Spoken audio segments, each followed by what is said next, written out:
The results do not lie. Teddy has released an NFL season win totals report every year since 2001 and is 91 and 41 with those releases, including a 14 and 3, that's 82% mark, with his 5% best bets. He went 75% with this report last year, including an easy 5% big ticket winner with the Bills over 9 wins. Take advantage of this opportunity and get on board for the low price of $199, or better yet, the report is free for Teddy's full season subscribers, documented 57% over the last 5 years, counting every play, every day. Get on board with this proven NFL profit producer.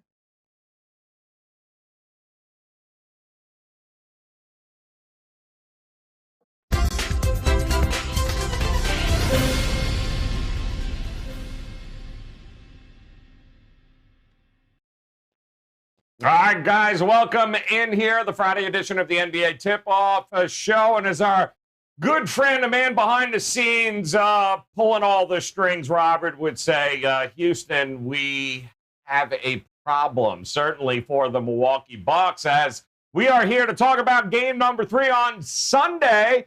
At least we'll take a glimpse at game number 3 on Sunday, as the Phoenix Suns now have a 2-0 lead in this best-of-7 series, and they did it again last night. Fantastic job by Devin Booker and, of course, Chris Paul, Mikal Bridges, go down the list. They're getting the job done, but so are these guys that we've got here today, looking to find an angle for you over the weekend. Mr. Steve Merrill up at the top. He's not in the middle. He's at the top today. It's probably where he belongs.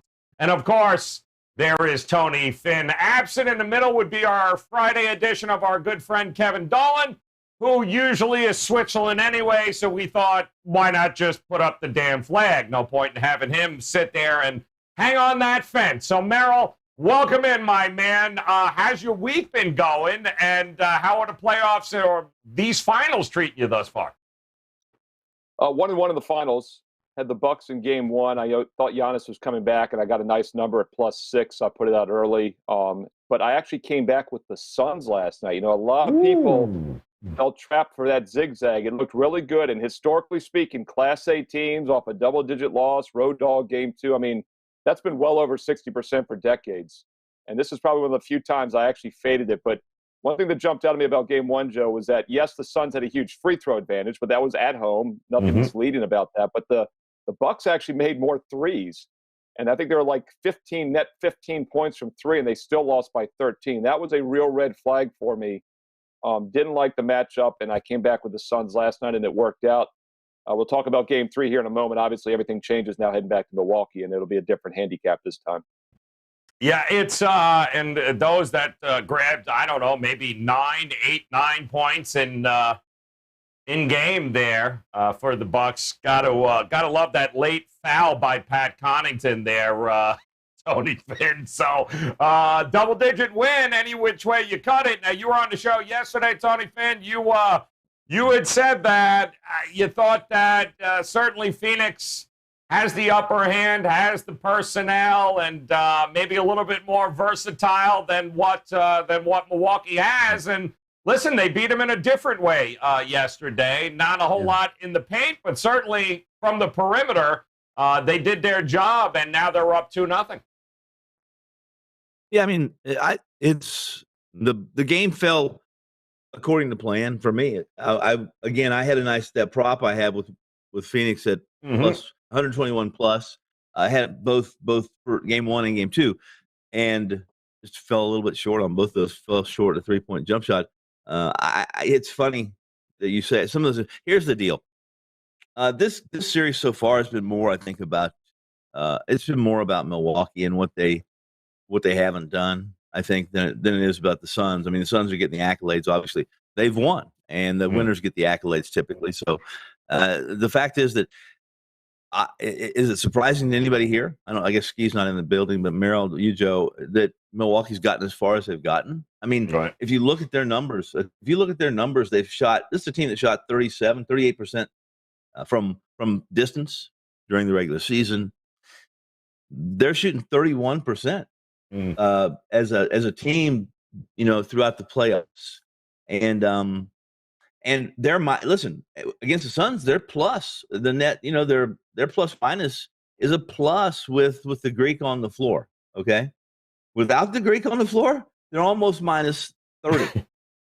So yep. And I don't put a ton of emphasis. I don't put a whipped cream and chocolate syrup on that variable, but it means something, and it means that Drew Holiday can't go 4 for 14. What was he yesterday? 5 for 100. Whatever right. it is, he's getting no help at all, and a lot of it doesn't make sense. And they're not. I heard you at the radio show, guys, and you can comment on this, where people were commenting that the Milwaukee had to do a better job defensively against the Suns, and I would probably respectfully disagree. I think the Suns have been. I think they've taken some tough shots. They've made some tough shots, really. Yep. Let's be honest. Booker made some shots I don't think he should have made, right? So here we are. Well, yeah. I mean, it's not all doom and gloom, and we'll get to the game on Sunday, guys. I don't think it's all doom and gloom for Milwaukee Bucks, because there are some signs of life there. I mean, number one, they were outscored from the perimeter by 33 points, right? So they made 11 more threes than what the Bucks did. But then again, guys like Mikal Bridges and company, they're always going to shoot better at home than they are going to be on the road. They also missed 8 free throws last night there, Steve Merrill. Again. So when you combine the fact that they got 8 points less in the free throws, 33 points from the perimeter, they were outscored. They were terrible from shooting, hot shooting from the home team. It was still a single-digit game for most of that fourth quarter, and only 3 is more than 2. But they certainly didn't have any problem scoring in the paint. So I don't think it's all doom and gloom here for the Milwaukee Bucks. What do you think? Yeah, let's keep in mind. I mean, the Suns were favored in both games 1 and 2 by 5 to 6 points, 4.5 to 5 points. So they were supposed to win those 2 games. So we all kind of feel like, the series is over. They've lost the first 2, but Phoenix was the home favorite. They were supposed to win the first 2. Now Milwaukee is favored in game 3, and they'll most likely be favored in game 4 as well, unless they lose. Now, they get down 0-3. We'll talk about this next week for the game 4 show, but then it's a different animal. But they are favored to win, and this series most likely will be 2-1 heading into game 4 next Wednesday. One thing I got to point out before I forget once again, though, I mean, we're going to dig into game 3 here a little bit more, but once again, we knew this was going to happen. The first half line, the full game line. The full game line is 4. First half, 3.5. That's pretty close. But here's what's crazy. The full game money line right now, Milwaukee minus 175. The first half minus 190. The first half point spread is less than the full game, but the first half money line is more than the full game. Once again, 25 plus years I've been doing this. I don't know if I've ever seen that before. Maybe it's happened earlier this year and I wasn't paying attention. But Tony Finn and I will be on with Gabe Morency tonight at midnight Eastern, 1 a.m. Eastern on Sirius XM Sports Grid 204, the home of Joe Ranieri on Saturdays at noon Eastern. And Gabe is the one that first mentioned this to me. For the last 15 years coming into this season, teams down 0-2. First half of game 3, those teams were like 94 and 40, I think it was. Yeah. And they've adjusted it this year. Milwaukee, the Brooklyn-Milwaukee series is one that adjustment. It landed right in the middle of it. So we'll see how that plays out Sunday night.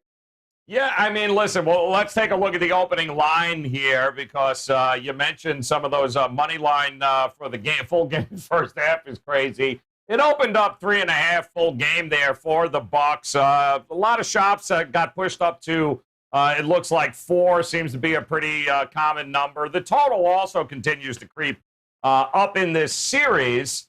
As we're looking at about 222, 222.5. And by the way, this is now the 3rd consecutive series the Suns have opened up a 2-0 lead in these playoffs. So they've done a pretty good job of holding serve. I know a lot of folks will look back at those who like the Bucks are going to look at that next series to draw some comparisons and maybe some hope, although let's face it, that really wasn't the same series at the end as it was in the beginning. But we know the Bucks, much like the Phoenix Suns, have been very good at home. This outside of that game against Atlanta, game number 1 there, they've been pretty darn good there, Tony Finn, at home. So the number is 4. It's probably going to get pushed up a little more between now and tip-off on Sunday. What are your initial thoughts about this opening line in total here? I think they're probably where they should be, in relation to what they were. for game 1 and game 2. Truthfully, I have some reservations. Now I'm 2-0 as far as sides or totals. In the first 2, I just played both totals over. Now, you see, after looking at the charts yesterday and my trip handicapping, at least my lying eyes tell me that something there's more wrong. There's something more wrong or amiss, I should say, when these two get together on the court, because I see two teams playing at pace. I see a lot of times I see two teams getting some easy shots at the rim, but the total points in this aren't, the mid 220s. Okay. People will argue, say, what do you mean? Suns scored 118 points, 2 games in a row. They shot 50% from beyond the arc yesterday.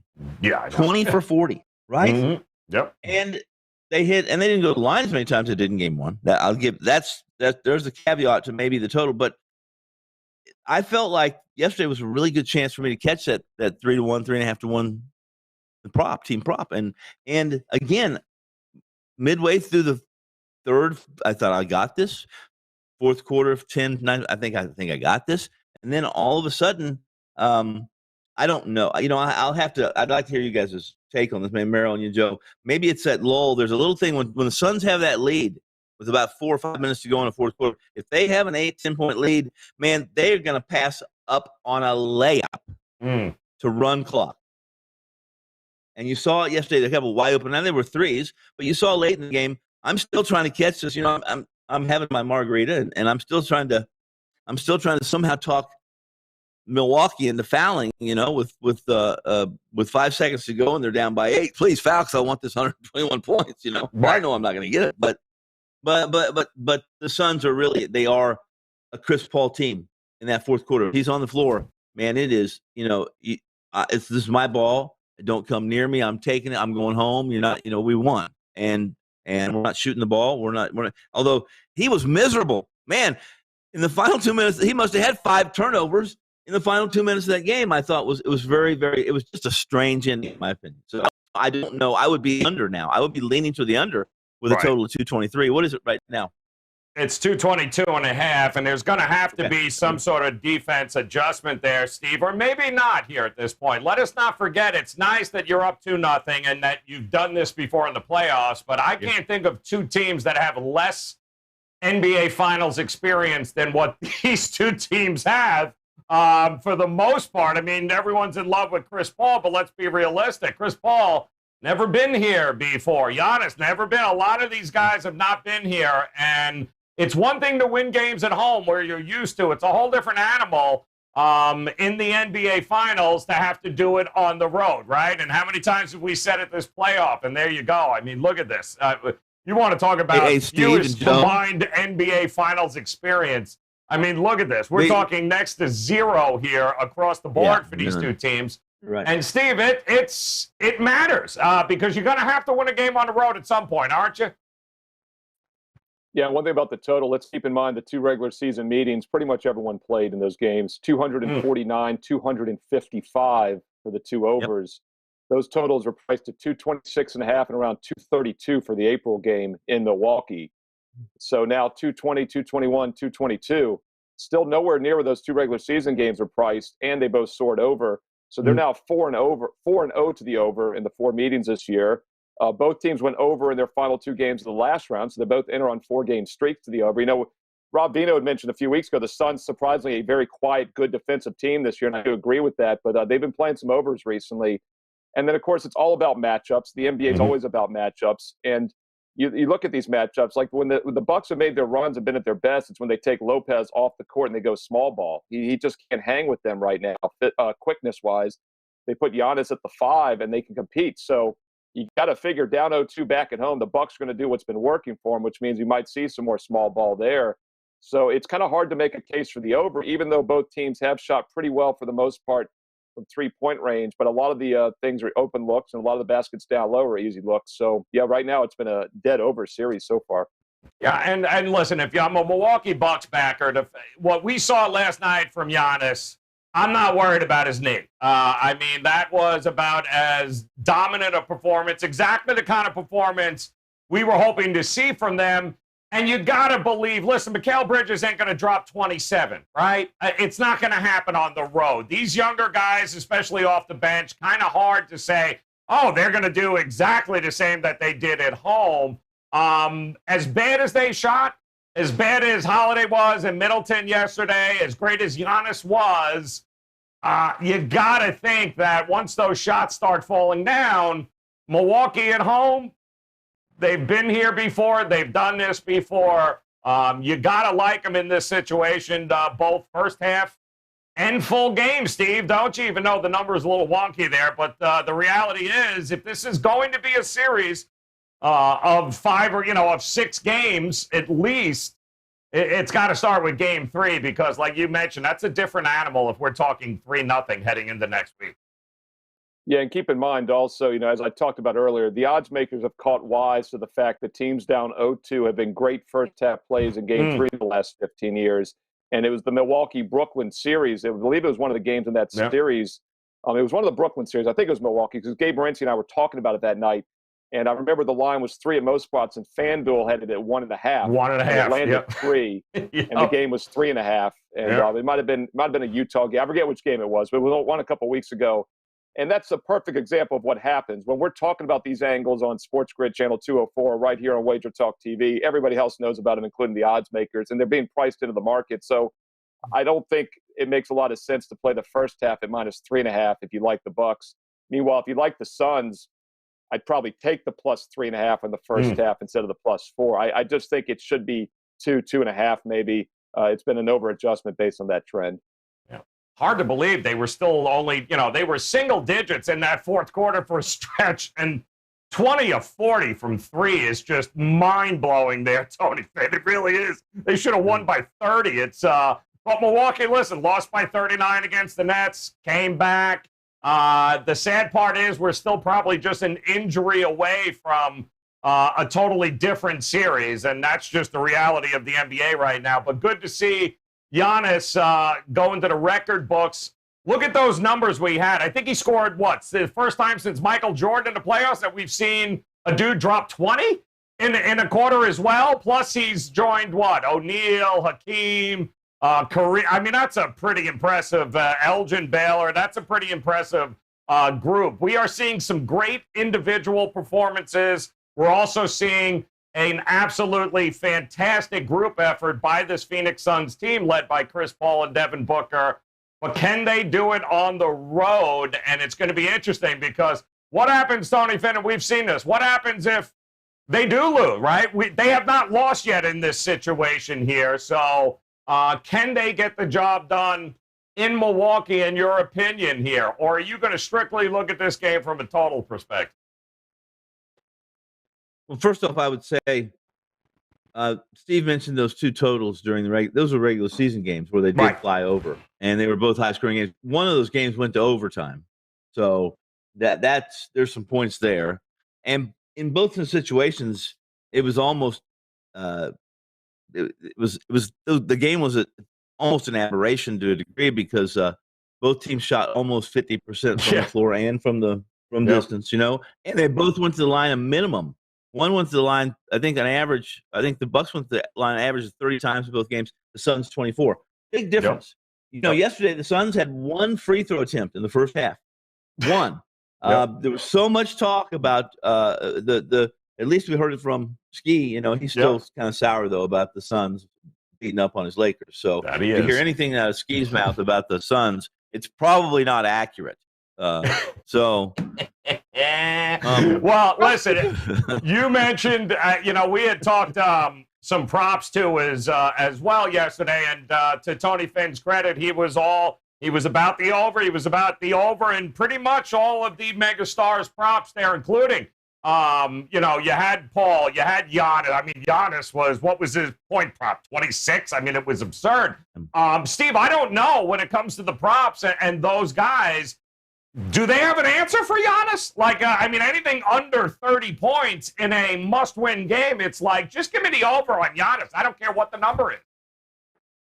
I would agree that, the side you think it's going to somewhat correlate. If you think Milwaukee bounces back here at home, then you got to start looking at some of the overs with like Middleton and Holiday especially. Obviously Giannis, but I think you're going to really, get little value at this point, and there was always the knee injury. Although, he took that shot in the second half to the left knee. It kind of bent a little bit. He got right up. So I agree with you, Joe, that he ain't hurting. And we saw those numbers. And let's keep in mind, he averaged 40 points in the 2 regular season meetings. He had 80, and he's had another 60 in these 2 games coming off a knee injury. So, yeah, they can't stop him. And as I said earlier, when they put him at the 5, they take Lopez out, they do better as well. So, yeah, I mean, Giannis overs, but it's, priced to perfection at this point. It really is. Tony's itching at the Suns.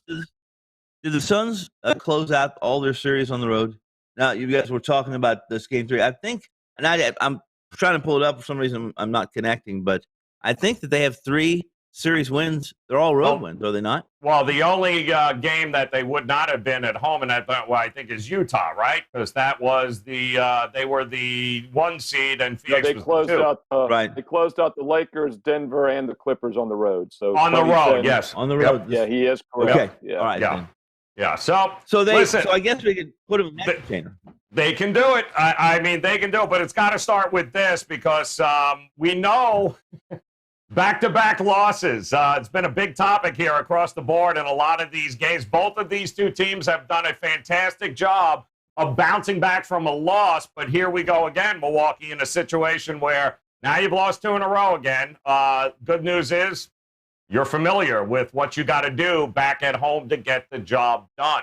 A quick look at the series prices now here, exact series prices, guys. Take a look at these and tell me now from what you've seen here. And obviously, going 4-0 is still, it was 550 yesterday, Steve. It's plus 360 now.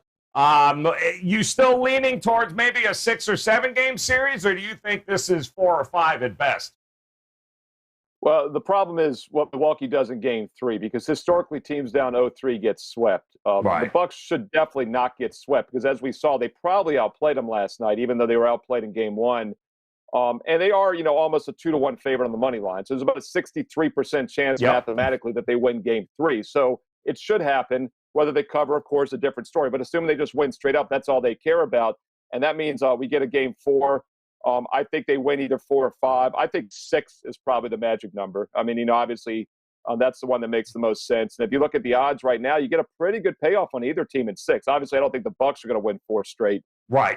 So, you get them in either one. But, yeah, I mean, the plus 425 for a 6-game series, the reason, of course, would be that it would be on the road.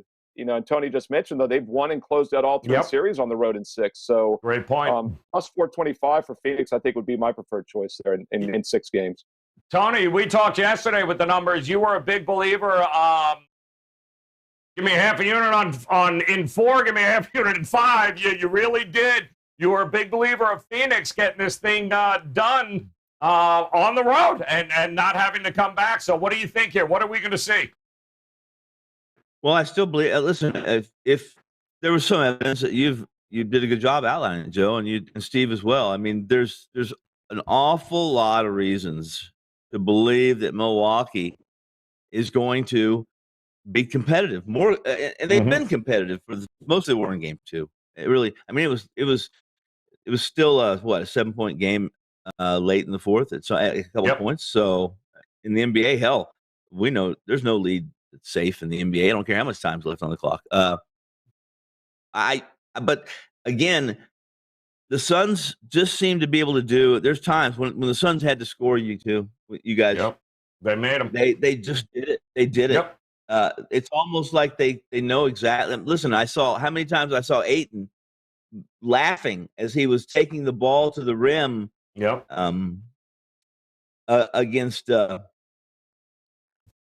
Against smaller guys. Chris Paul makes good decisions on that pick and roll, and not that it was as blatant and as crazy ugly as it was in Game 1. Game 2 still had those situations where you just saw the Suns doing almost anything they wanted to do out of that pick and roll. And in truth, guys, the Suns lost. I know people don't like or don't know about or care about Craig, but he's a guy that was pretty important with no Sarge. I think he was going to see more minutes. More part of that rotation is Johnson with Crowder, and now he's done. So there's some depth issues. If you saw the first half of that game yesterday, you saw the Suns. Most guys of that, So if the Milwaukee Bucks want to have a chance, they're going to have. I would say this. I would argue with myself, and that was yesterday. I mentioned I didn't think that defense was going to win this series. It's going to be the team that, and it's so obvious, right? The team that scores the most points wins. But I didn't mean it that way. You know what I mean? I mean that they're going to be offensively efficient. So, are we going to start seeing some tired legs with the Suns now having Chris Paul and Booker and maybe as well as he's played, as well as all of them have played, they'll see 20 minutes as opposed to the 16 or 17. It's very typical in the NBA for first half minutes. So I don't know. I know about it too. I still like the Suns. Booker sat out that final 2 minutes of that game yesterday too. It was funny. The last 2 minutes of that fourth, and they know it's going to be a grind having to go back to Milwaukee here. But Steve, it's funny because it's interesting that we're watching the line from 3.5 move up to 4 because I gotta believe the public darling is going to be Phoenix here, is it not? I mean, Phoenix is going to be the public going to love them some Phoenix Suns here in this game, aren't they? Yeah, and in the line, let's keep in mind the line dropped in game 2. I don't know how much of that was necessarily public, but from what I saw in game 2, it was pretty much a split on the consensus. I'm looking at some of my early numbers right now. I'm seeing about 55% Milwaukee, so I think it's a split once again. But I would say the public was probably on Milwaukee in game 2, and they were playing that bounce back angle that I talked about earlier in the show. And so I don't know. It's going to be interesting to see as we get closer to this game on Sunday night which way they're leaning. I think it's going to be kind of split. I don't think they've gotten hurt too bad yet. But as I've said earlier, the odds makers are pricing in the down 0-2 game 3 bounce back to the extreme because we see the first half line almost the same as the game line. And once again, the first half money line higher than the game line. But I'm looking at a couple different spots now. I'm seeing 50 to 55% towards the Bucks. So it's pretty evenly split. We'll see how it goes this week. And I think that's a little bit of sharp money front running that game 3 angle on both the first half and the full game. So that's why we saw it go up to 4 pretty quick. I think the sharps kind of know how that angle plays out normally. Yeah, plus 145 money line for those Phoenix Suns backers. Should be an interesting game. Number 3, guys. That's going to be on Sunday. Get ready for that. Of course, and let me ask you, Steve, here before we head out. Talk to us about what you got lined up here this weekend. What do you got tonight at WagerTalk.com? Yeah, for Friday night, I've got an MLB best bet. Baseball's been on a nice over 60% run, and MLB totals #1 capper at WagerTalk.com this entire season. So don't forget about baseball. We're talking about basketball. And actually, I've got a promo code. I released this yesterday on Thursday on WagerTalk today, but we're going to use it again today. MLB $3.99. MLB $3.99 gets you the rest of the baseball season for nearly half price. $3.99 all the way through October through the World Series. The next 4 months of baseball for just $3.99. It's normally $6.75. It's a 40% discount. MLB $3.99 at WagerTalk.com. Yep, and don't forget, guys, Tony Finn, Steve Merrill, Rob Vino, myself. Catch us tomorrow there on Sirius XM Channel 204, beginning at noon as we get ready for the final weekend before the All-Star break here. We've got a lot of baseball to talk about, a lot of updates, and, of course, we'll continue to monitor what's going on in this game number 3. And, Tony Finn, what do you got locked and loaded tonight at WagerTalk.com? I'm still waiting on a couple of lineup information, but I have 2 plays. Looks like I'm going to have 2 plays in Major League Baseball, and I think I'm going to go ahead and you guys have helped me, and I just got a couple emails. I'm going to go ahead and lock in Game 3. Sunday's Game 3 between the Bucks and the Suns. The position I'm going to take, and I won't mention what it is. I'll let you use Steve's discount, his coupon code on my plays, and you can get my plays for $3.99. It's $3.99. I love it. I'm glad that we pushed them over the edge, Merrill. I love that we pushed them over the edge. $3 plays on Friday. It's not Monday. Doesn't matter. Tomato, he's good to go. Guys, make sure you head over to WagerTalk.com. Visit Steve Merrill, of course. Visit Tony Finn. Much more to come yet today here. Pony Pundits coming your way as we get ready for Saratoga and Del Mar. Those meets getting ready to go. And, of course, a big stakes race at Belmont here tomorrow. And, of course, NASCAR. It is a NASCAR weekend, so Merrill's got you covered there. Make sure you hit that bell in the upper right-hand corner, and he's already got props, so you know it's going to be a good show. And Andy Lang, it's going to be a whole, and Rocky Atkinson, guys, Life in the Fast Lane coming your way here also on this Friday. So even more reason to hit that bell in the upper right-hand corner and get notified every time we do go live. So on behalf of Merrill and Finn, guys, best of luck with your plays, not only tonight, but over the weekend. Come back and join us again next week. We're not done. We'll recap it all and get you ready for game number 4 of the NBA Finals. So best of luck with your plays, guys. We'll talk to you again next week.